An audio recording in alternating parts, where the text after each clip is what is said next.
Roma,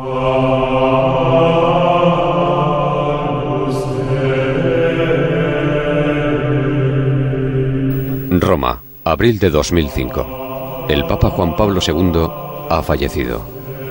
Durante la misa funeraria, la plaza de San Pedro se convirtió en el centro del mundo como nunca antes se había visto.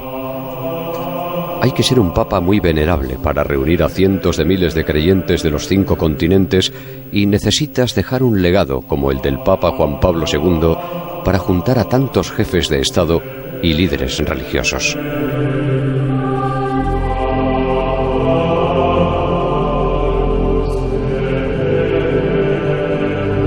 El decano del Colegio de Cardenales, el cardenal Joseph Ratzinger, oficia la ceremonia.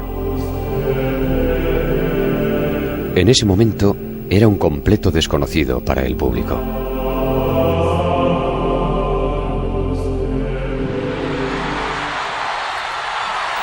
Tres semanas más tarde aparece por primera vez en el balcón de la Basílica de San Pedro. ¡Habemus papam!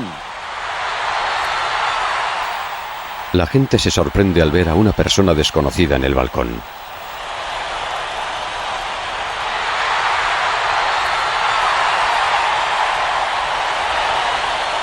Este viejo hombre es indeciso, hasta se siente cohibido y le cuesta encontrar el lenguaje corporal correcto para saludar a los fieles ahí congregados. Hasta parece que no sabe qué está haciendo exactamente ahí. Pero la realidad se puede confundir. El Papa Benedicto XVI no está ahí por casualidad.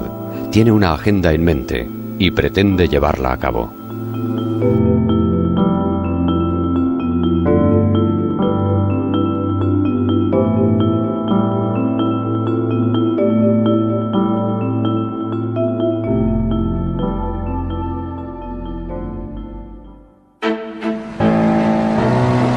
Benedicto XVI mueve ficha y toma la decisión más impactante de su pontificado.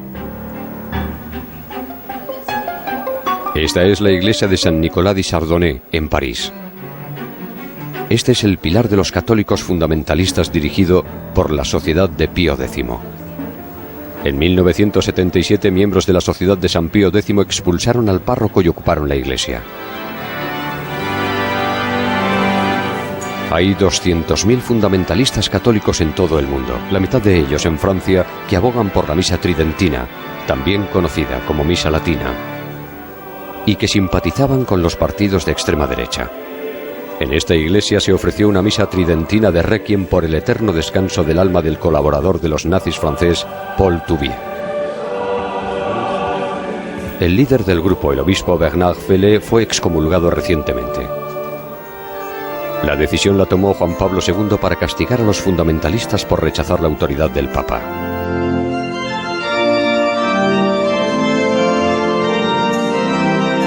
Hoy en día, la Iglesia Católica Romana oficial sigue siendo su mayor enemigo. Le acusan de corromper la fe católica por manifestar demasiado liberalismo. Es difícil imaginar que vivimos un momento donde los sacerdotes, obispos y cardenales ya no creen en Jesucristo, nuestro Señor. Es una auténtica tragedia.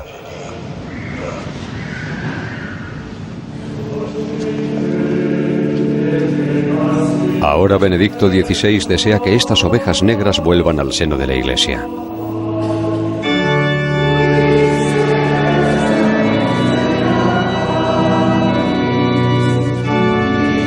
En enero de 2009, el Papa decide sorprendentemente readmitir a 4 obispos fundamentalistas que fueron miembros de la Sociedad de San Pío X. ¿Qué motivó a Benedicto XVI a tomar esta decisión? Creo que fue crucial. Desde que empezó su pontificado, influyó en todas las decisiones relacionadas con nosotros. El Papa puede gobernar a través de todo tipo de decretos, puede actuar a través de las pontificias comisiones. Eso es lo que suele hacer y desde entonces siempre actúa en motu propio, que significa que interviene tomando decisiones por su propia iniciativa, convirtiéndolas en un asunto exclusivamente suyo.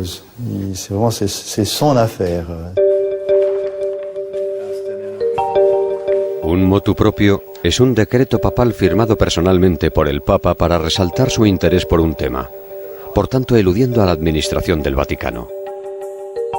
Este cambio radical representa una fisura en la política de Juan Pablo II hacia la sociedad de San Pío X.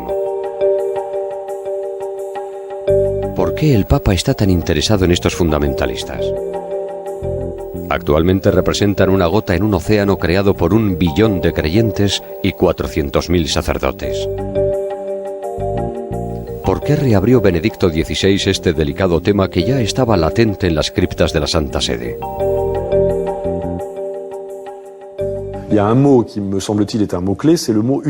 La palabra clave aquí es unidad. El Papa considera que reunificar la Iglesia, hacer que vuelvan las ovejas perdidas al redil, es fundamental. La cuestión es, unidad sí, pero ¿bajo qué condiciones? Provocando seguro un escándalo a escala mundial. Sobre todo cuando el fundamentalista readmitido, el obispo Richard Williamson, dijo en una entrevista para la televisión sueca que no creía que 6 millones de judíos hubiesen muerto en las cámaras de gas nazis. El Papa condena sus declaraciones, pero aún así continúa con el proceso de reunificación de esa rama fundamentalista. Hay un riesgo de cisma y el Papa tiene que garantizar la unidad de la Iglesia. Como Papa que es, su papel es hacer todo lo posible para que los partidarios de la división vuelvan al seno de la Iglesia. La prioridad de Benedicto XVI es prevenir un riesgo de cisma y una división entre los católicos. Tendiendo la mano a los fundamentalistas, quiere enviar un mensaje a todos los católicos. Debemos mantenernos unidos y fortalecer a la Iglesia. Pero ¿por qué es este llamamiento tan urgente para el Papa Benedicto XVI? Para entender esta decisión tan rara y controvertida del Papa, tenemos que retroceder 4 años, cuando fue elegido Papa. Una decisión muy rara. Tras el fallecimiento de Juan Pablo II, Joseph Ratzinger no estaba en su mejor momento para sucederle. Tenía 78 años, la edad canónica para ser papa. Este papa alemán carece de carisma y además tiene reputación de ser un teólogo austero. Le han llegado a llamar el cardenal Panzer. Ratzinger solo aspiraba a jubilarse. Durante los últimos 20 años ha sido el principal consejero de Juan Pablo II en temas arduos difíciles. Soñaba con retirarse para escribir libros.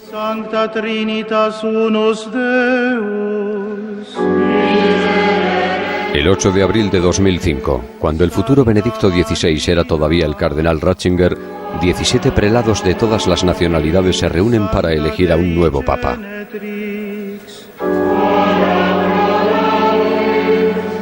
Esos cardenales son los hombres más poderosos de la Iglesia Católica.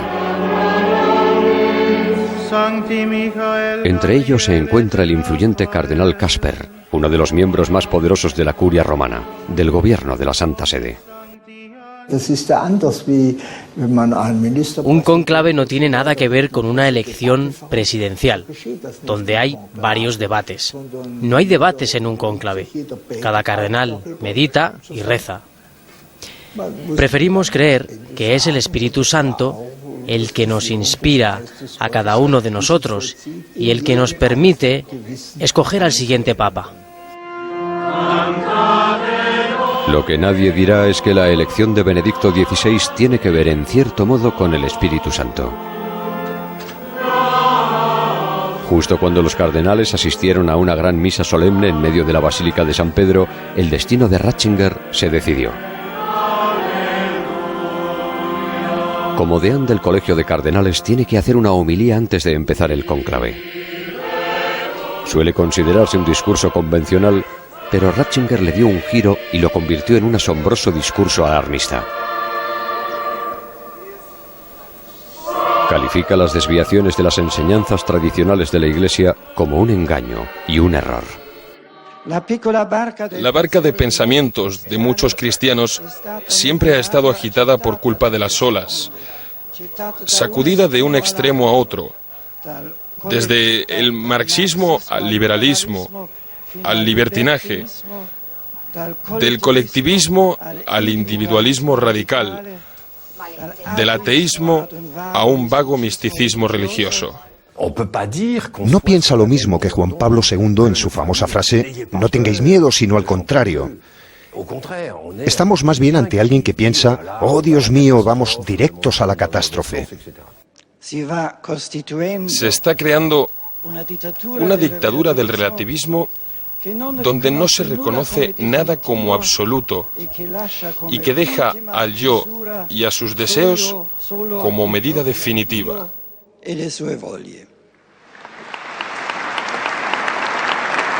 Estas palabras pueden resultar insignificantes para la mayoría, pero se trata de un mensaje alto y claro para los cardenales. Los 2000 años de Iglesia pasan por una crisis sin precedentes.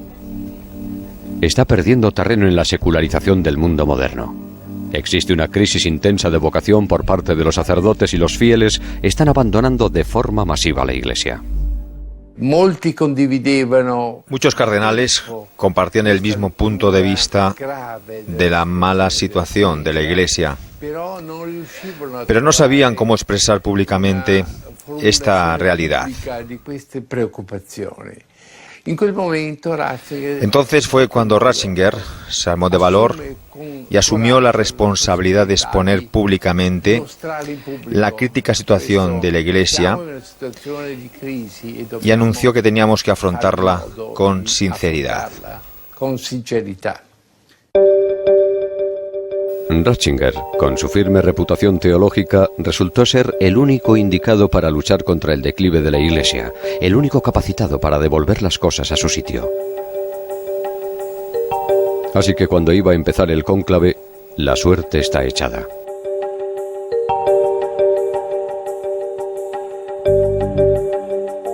Elegido para salvar a la Iglesia, el teólogo Benedicto XVI se convierte en un papa luchador.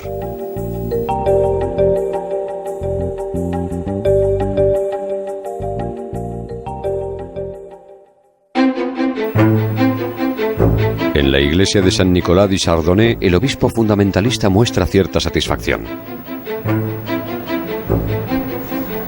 Oficialmente, Benedicto XVI le tiende la mano para preservar la unidad de los católicos.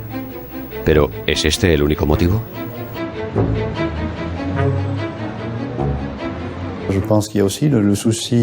Creo que tiene interés en que la Iglesia pueda disfrutar de los tesoros que nosotros hemos estado custodiando. A eso lo llamamos tradición. Para los fundamentalistas, la tradición se parece a la fe católica de la Edad Media que debería permanecer intocable. Benedicto XVI puede tener puntos en común con esta rama ultraconservadora.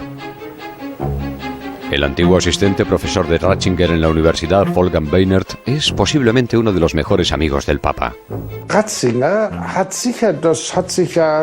Ratzinger tiene mucho en común con las ideas de la Sociedad de San Pío X, pero esto no es, en absoluto, una crítica. Por ejemplo, referido a la belleza de la liturgia, Ratzinger es bastante crítico con la autoindulgencia de algunos sacerdotes durante la misa, y su gran corazón bávaro palpita por las mismas cosas que la Sociedad de San Pío X. Esto no quiere decir que comparta las mismas ideas teológicas, pero comparte muchos de sus puntos conservadores. Él cree, al igual que los fundamentalistas, que la tradición está desapareciendo y que es un desastre.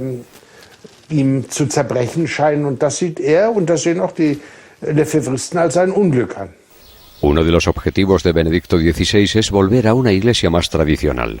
Así, su primera decisión fue restaurar la misa latina, abandonada desde hace más de 40 años. Sí, es un hecho poco conocido que detrás de todas estas decisiones subyace la voluntad de cuestionar la reforma más importante de la Iglesia, el Vaticano II. En 1962, Ratzinger tenía 32 años. La Iglesia era por entonces una institución muy apegada a sus dogmas seculares. Era el momento de la misa latina y de la infabilidad papal, cuando la Iglesia consideraba a los judíos un pueblo deicida. Un nuevo papa, Juan XXIII, con ideas liberales, decide entonces crear un consejo de modernización de la Iglesia. En el campamento reformatorio destacaron dos jóvenes teólogos, Hans Kung y, sorprendentemente, Ratzinger.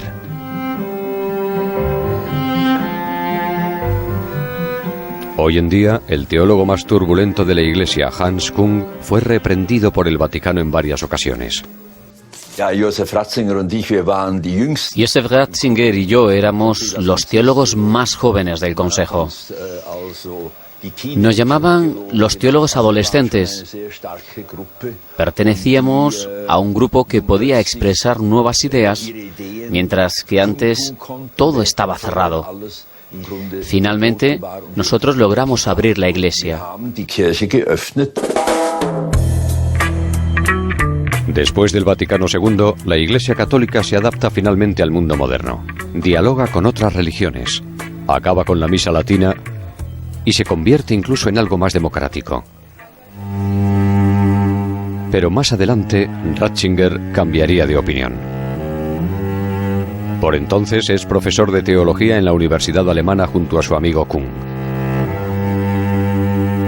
El Vaticano II había liberado a jóvenes católicos y cuando llegaron los sucesos de mayo del 68, la revolución entra o invade las aulas. Aparecieron de repente, entonando su lema, el olor rancio de 1000 años bajo sus batas, aludiendo a que los profesores no eran mejores que sus alumnos. Por mi forma de ser, podía coger el micrófono y dirigirme a los alumnos sin problemas, pero en cambio, a él le intimidaba hablar en público. Estaba incluso en estado de shock. Él creía que había demasiados anarquistas por ahí que amenazaban a estudiantes activistas y a profesores que lucían banderas rojas y que decían que un Cristo crucificado simbolizaba un cierto masoquismo, que era inaguantable. Eso Ratzinger lo lleva muy mal y le va a dejar una huella imborrable. Para él, la aplicación del concilio y la evolución de la sociedad llevan al mundo por el mal camino y se va a convertir entonces en lo que llamamos un conservador. Conservateur.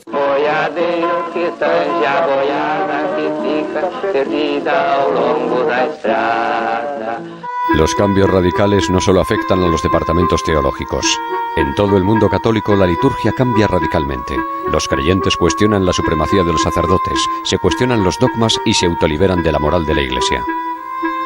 En plena convulsión, Ratzinger cambia de lado y durante los años 70 se une a la rama de la Iglesia conservadora que cuenta con el obispo Marcel Lefebvre, quien más tarde fundara la Sociedad de San Pío X. Desde el punto de vista de Ratzinger, la modernización de la fe católica va unida inevitablemente al debilitamiento de la Iglesia.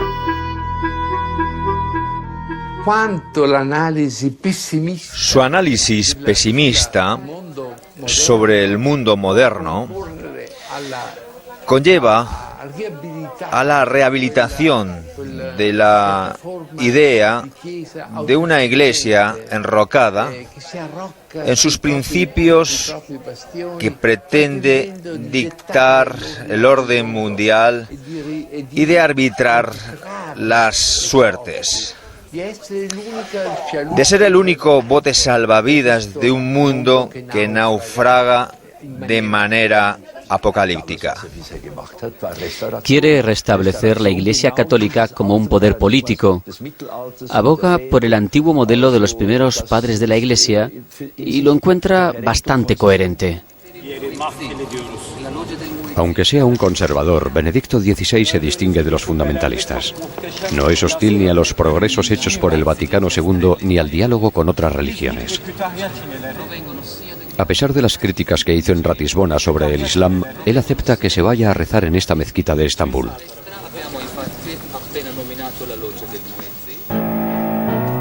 Para Benedicto XVI, el mensaje más importante que hay que transmitir es que el momento para hacer reformas ya ha acabado.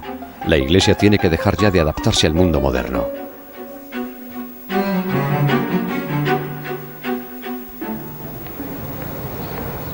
Sorprendentemente, esta estrategia se empieza a notar. Roma, 1 de noviembre de 2009. Este día el Papa recibe a artistas en la Capilla Sixtina. Detrás de las cámaras hay otro evento que está en juego. En la puerta de Santa Ana se espera a un invitado de última hora. No estaba planeado, pero en una hora se iba a reunir con el Dr. Rowan Williams, el primado de la Comunión Anglicana y arzobispo de Canterbury. Van a hablar de sus asuntos. Nell'intensa mattinata del Papa c'era in programma anche il atteso incontro con l'arcivescovo di Canterbury, Rowan Williams, primate della Comunione Anglicana. Fue un encuentro lo suficientemente llamativo como para que el canal de televisión del Vaticano se viera obligado a difundir la noticia por todo el mundo. Rowan Williams es la cabeza de la Iglesia de Inglaterra que rompió su relación con el Vaticano hace 500 años. Ahora Williams tiene un pequeño problema. Su iglesia es tan liberal que está perdiendo a la mayoría de los feligreses conservadores porque se unen al Vaticano. Fue un punto a favor para Benedicto XVI al confirmársele que para conseguir una iglesia poderosa no había que seguir el camino emprendido por la sobreliberal Iglesia de Inglaterra. Es obvio que algunos católicos miran a los anglicanos y consideran que lo que unos creen que es una adaptación a los tiempos modernos, como el acceso de las mujeres al sacerdocio o al obispado, la ordenación de mujeres homosexuales, la bendición de parejas homosexuales, lo que pueden parecer medidas progresistas, se convierten en un problema profundo. Una de las preocupaciones de Benedicto XVI es que si la Iglesia toma ciertas medidas progresistas, no de este tipo, porque esto no es concebible, se podría alterar su estabilidad y podría existir un peligro de ruptura. Terminado el periodo del Vaticano II, la adopción de una línea conservadora, el refuerzo de la autoridad de la Iglesia y el debilitamiento de las fundaciones han propiciado que el Papa Benedicto XVI pase al ataque.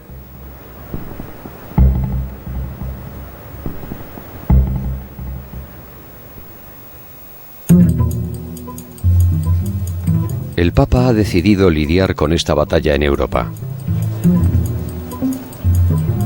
Esta iglesia es la que está más unida al Vaticano.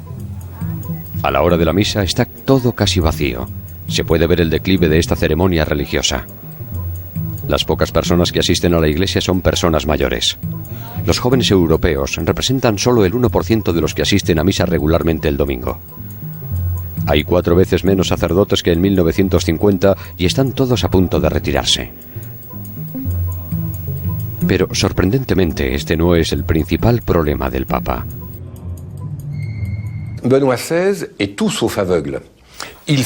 Benedicto XVI no está ciego. Está al tanto de que la mayoría de los países europeos tienden a secularizarse. No hace falta lamentarse por ello. Y no hace falta llorar por el futuro de las pequeñas iglesias rurales que tienen grandes problemas a la hora de reunir a gente para las misas de los domingos. El Papa no puede ser un visionario totalitario que desee que el mundo entero sea cristiano. No se trata de un número, sino más bien de la influencia. En un futuro, la Iglesia en Europa quizás pase a ser una rémora en vez de una religión principal. El Papa no está interesado en que las iglesias consigan reunir a gente para las misas del domingo, sino más bien en influenciar la evolución de nuestras sociedades europeas. Benedicto XVI está obsesionado con Europa, la cuna del catolicismo. Desde que fue elegido Papa, ha multiplicado sus estancias alrededor de todo el continente europeo. Ha viajado en 7 ocasiones en pocos años.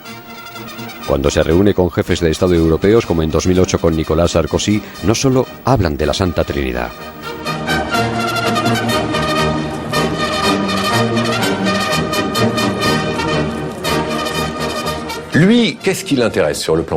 Desde un punto de vista político, le interesa cuando los gobiernos se entrometen en temas morales, especialmente cuando se trata de asuntos como la familia y la sexualidad.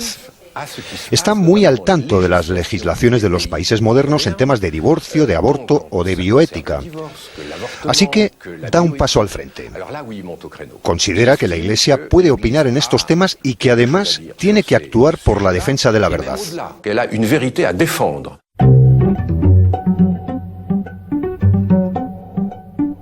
En lo que a esto se refiere, el Papa dijo públicamente hace poco que estaba en contra de someter a eutanasia a una mujer italiana que llevaba 17 años en coma. También se declaró en contra del gobierno español, que estaba a favor del aborto.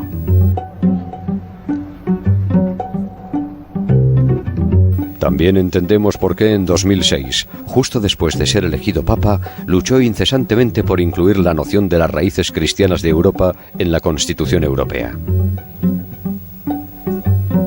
Pero desde ese fracaso, se convenció de que ahora la Iglesia tenía que cambiar su estrategia y actuar de manera menos abrupta.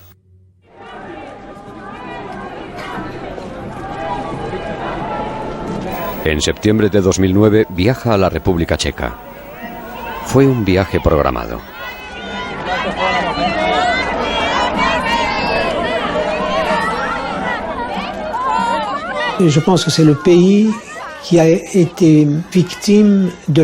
Creo que este país fue víctima de una propaganda atea organizada a conciencia, que aquí se preparó un proyecto científicamente probado.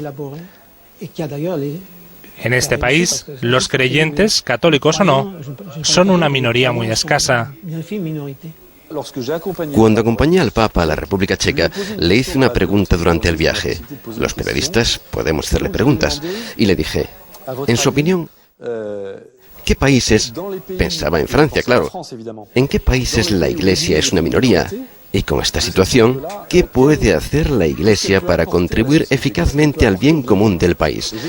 Me impresionó la respuesta de Benedicto XVI.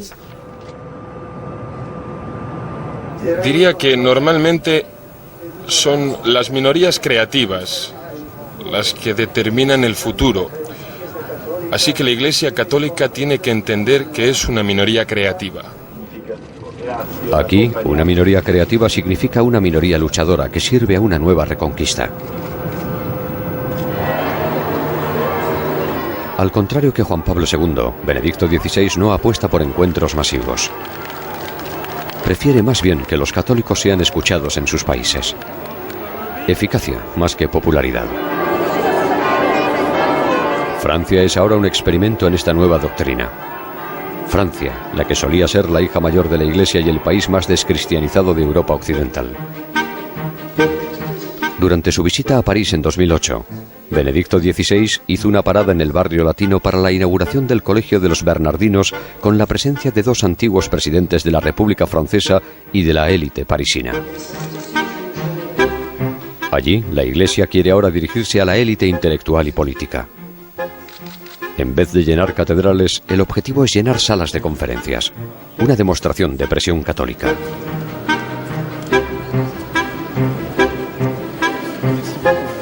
Un año más tarde, en el mismo sitio, esta estrategia se puso a prueba con la presentación de la carta encíclica del Papa sobre la religión en la economía.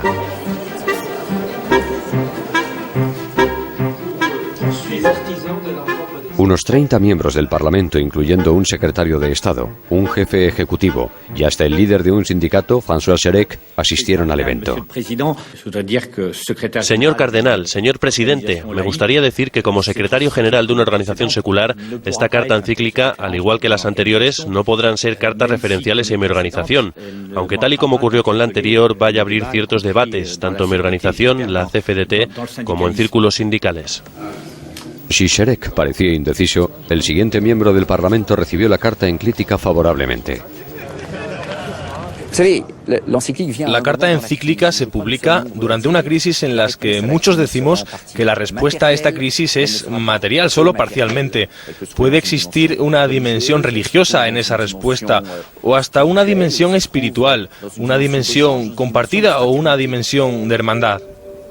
Otro cambio en la Iglesia es que está ganando terreno en países que solían ausentarse en los debates. Solo el futuro nos dirá si funciona esta estrategia de reconquista intelectual que inició Benedicto XVI.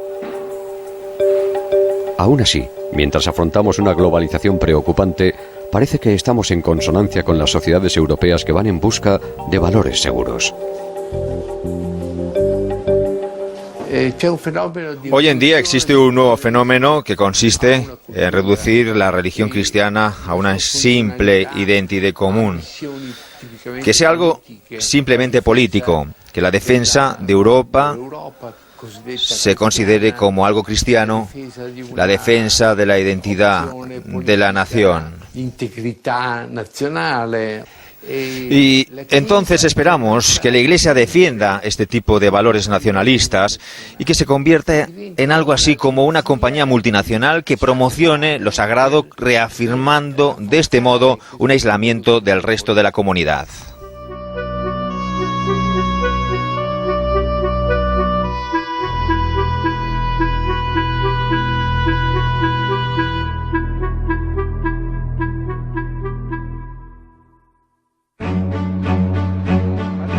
El Papa igualmente tiene que volverse a ganar su sitio en los medios de comunicación para llegar a un mayor número de personas.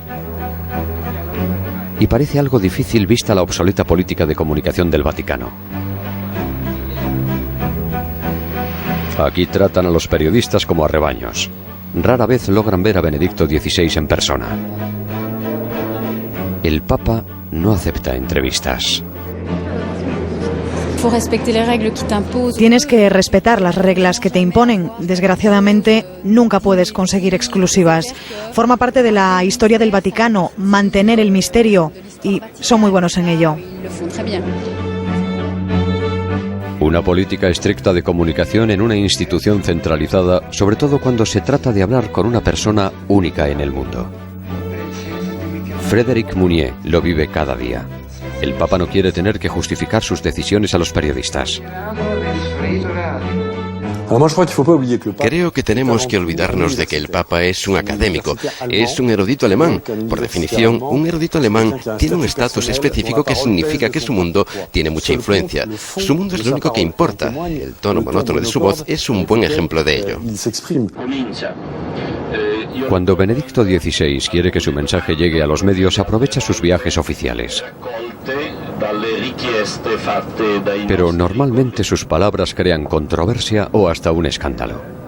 Un buen ejemplo de ello es cuando en 2009 cuestionó la eficacia de los preservativos como medida para evitar el SIDA. En resumen, hay un constante problema de comunicación entre Benedicto XVI y los medios de comunicación. Pero según su portavoz, el padre jesuita Lombardi, los medios son los únicos culpables.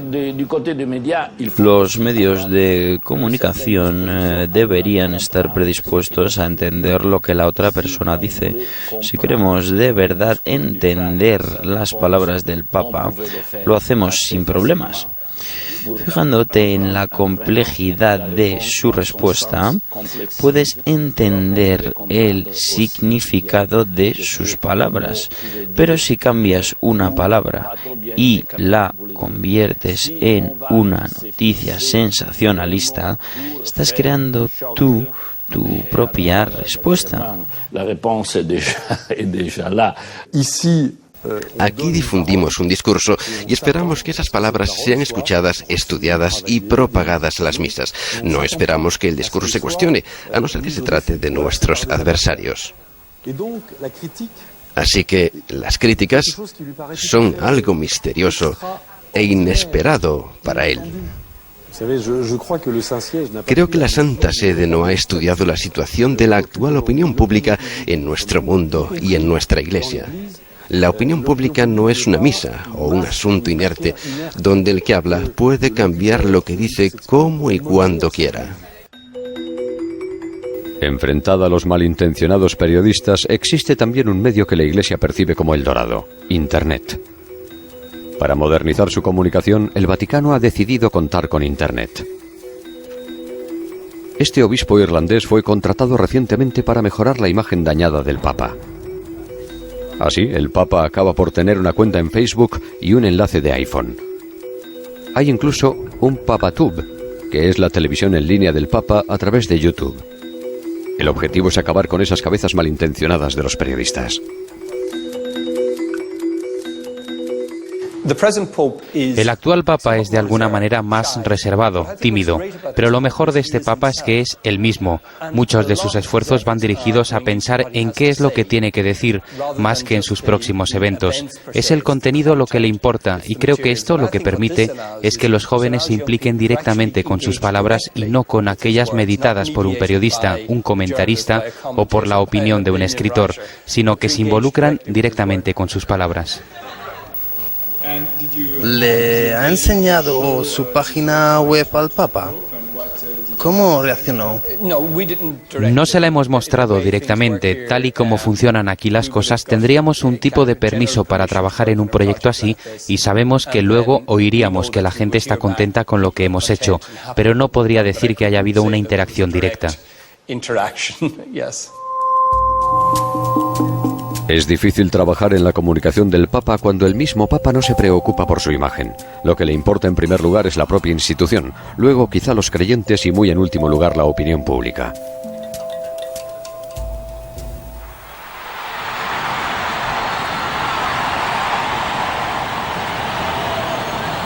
El Ángelus en la plaza de San Pedro, domingo de oración. Aquí, bajo el balcón del Papa, una multitud proveniente de los 5 continentes le corean. Benedicto XVI encabeza una iglesia que está lejos de ser exclusivamente europea. La fe en la iglesia está en juego en el hemisferio sur. El 75% de los católicos vive ahora fuera de Europa. Justo delante de nosotros hay un ejemplo de esta situación. Cuando estos creyentes discuten la opinión del Papa sobre el uso del preservativo, un sacerdote de Gabón le defiende. Pero aquí el problema es que no se ha entendido bien al Papa. Esta siempre ha sido la posición de la Iglesia, incluso en tiempos de Juan Pablo II. El problema es que si defendemos el uso del preservativo, también deberíamos apoyar la lujuria y el sexo, incluso cuando hay riesgos de salud. Como yo lo veo, es que así no se ayuda a una persona que lo necesita. El padre Pambú es uno de los sacerdotes africanos que ahora oficia en iglesias italianas para compensar el declive de vocaciones en Europa. Los africanos, con 35.000 sacerdotes, crecen en número cada día. Son los más disciplinados en la comunidad católica.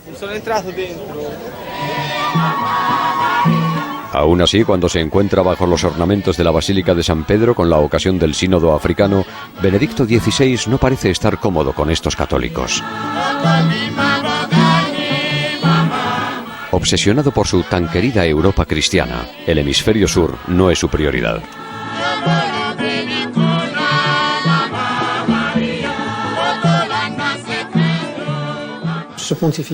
Este pontificado tiene que estar más centrado en Europa que en África. Me da la sensación de que bajo el pontificado de Juan Pablo II había más africanos, más prelados del tercer o cuarto mundo. Hizo un viaje por Brasil y visitó 2 países africanos, Camerún y Angola. Este Papa no siente mucho magnetismo por el tercer mundo. Se podría decir que no se puede empezar una carrera de trotamundos a los 82 años. El Papa cree que la ciudadela o fortaleza africana resiste muy bien al crecimiento del Islam. Actualmente los 150 millones de devotos africanos siguen creciendo. La situación no está tan bien en Latinoamérica. El principal caladero de la fe católica, con 400 millones de devotos, está en peligro por la competencia que plantean las iglesias evangélicas.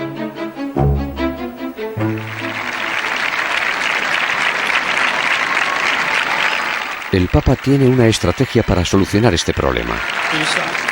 Grupo de la Congregación de Legionarios de Cristo.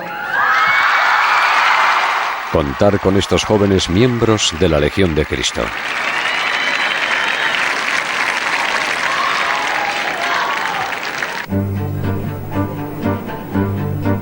La Legión de Cristo es una congregación católica que se estableció en México en 1941.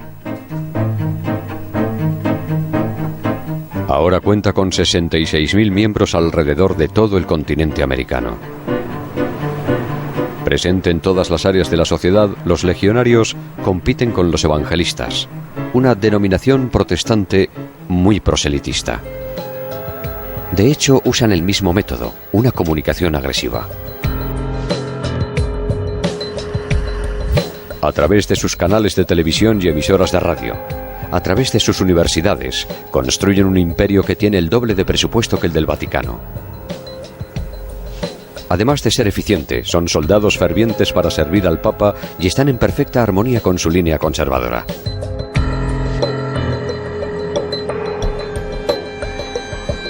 Una organización muy poderosa que ahora también se impone en Roma. En esta recién estrenada universidad al lado del Vaticano, la Legión de Cristo forma a 2.500 futuros sacerdotes, un número considerable teniendo en cuenta que el número de vocaciones está en declive.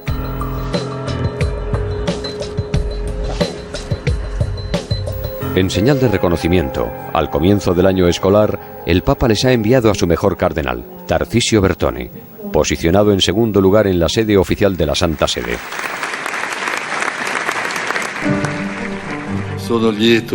Me alegra poder inaugurar este año académico de la Universidad Europea de Roma. La Armada Americana de Benedicto XVI tiene nuevas ambiciones que van más allá de las fronteras de Latinoamérica. De hecho, ponen el ojo en la Plaza de San Pedro.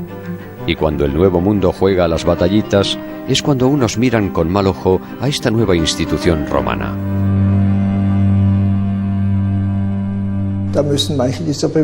Esta organización tiene que aprender a crecer con la ayuda de la Iglesia. Si no, corre el peligro de convertirse en una secta, y no queremos eso. Mi secretario personal es un legionario de Cristo y tengo muy buena relación con él. Es un hombre muy razonable. No hay que generalizar. Se trata de una organización exitosa, que trabaja muy duro.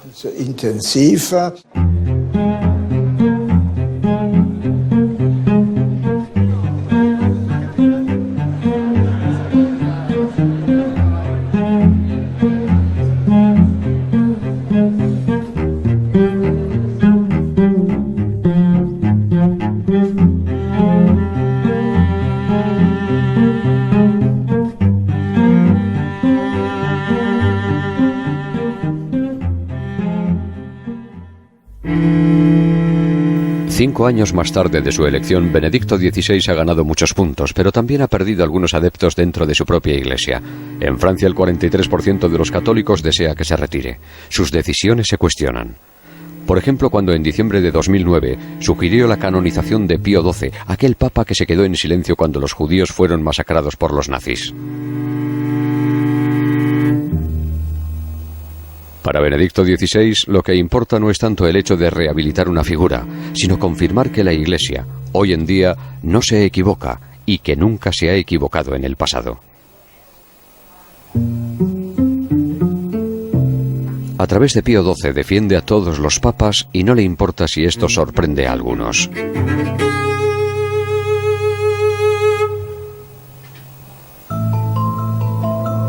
La polémica cala en el corazón de la institución católica.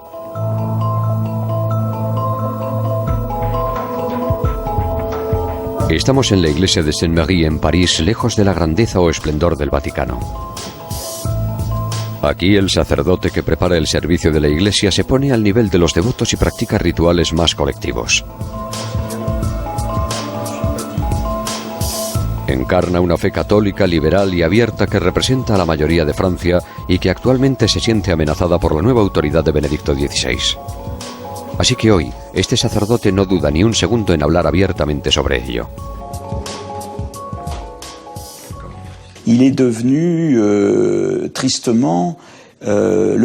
Se ha convertido, desgraciadamente, en el guardián del templo y desarrolla puntos de vista teológicos para justificar la visión de la Iglesia como una institución que está por encima del mundo y que contiene la verdad que se debe enseñar.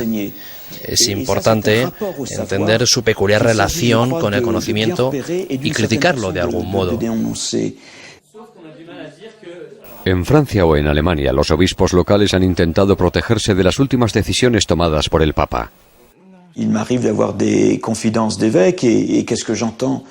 A veces los obispos comparten algunos secretos y esto es lo que me han contado. Cuando van a Roma tienen la sensación de que caminan hacia una compañía multinacional, donde nunca se les pregunta sobre lo que hacen en sus diócesis. Sienten que su único trabajo es apoyar y llevar adelante una institución. Nadie les escucha, solo les dicen que pongan en práctica el programa del Papa. El Papa se ha convertido en un emperador, un pontífice. Está por encima de los obispos y esto es una contradicción con los orígenes de la Iglesia. La Iglesia es primero un equipo, la Iglesia es una comunidad, la Iglesia es un pueblo. Parte de la comunidad católica está a punto de desmoronarse. Paradójicamente, aunque fue elegido para reforzar a la Iglesia, Benedicto XVI está, más bien, empezando a dividirla.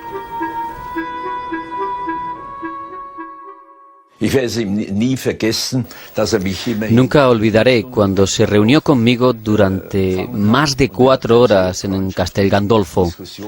Hablamos como solíamos hacerlo en Tübingen. En 2005, Kuhn y su amigo Ratzinger se reencontraron en la casa de verano del Papa.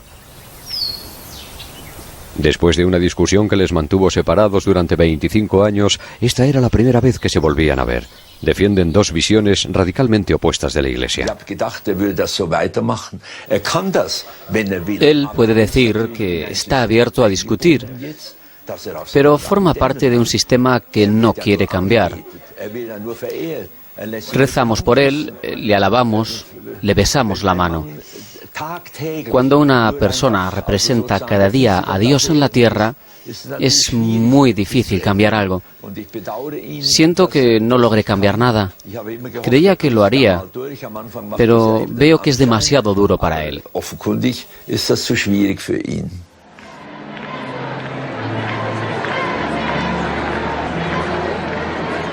El hombre que no quiso convertirse nunca en papa se ha aferrado tanto a su nuevo papel que ya no escucha a aquellos que no se identifican con su Iglesia.